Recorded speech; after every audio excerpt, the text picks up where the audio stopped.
How can you find or locate your subscription ID for WSJ? That means Wall Street Journal.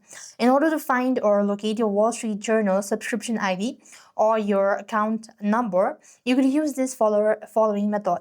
Now, for a digital subscriber, you could sign into WSJ or Wall Street Journal Customer Center, and your account information and subscription details are typically listed under Manage Subscriptions. So what you want to do is here you could simply go ahead and log into your account, and once you are logged into your account, you could just go to My Account, and there you should be able to find it. So now if you cannot find one, you could just go ahead and exit out of this page, type in Wall Street Journal, contact support. Here it is. You could go ahead and contact them, provide in all your necessary details, and that can also help you out.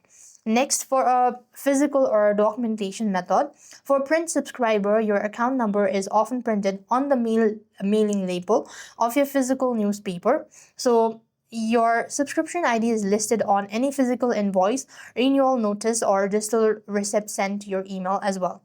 And this way you're supposed to find. If you cannot find one in any of these methods, you can simply go ahead and type in your email, or you could simply go ahead and contact support or submit a request or a report that should be able to help you out as well. So with that being said, we've completed our steps. Thank you for watching. See you in the next video.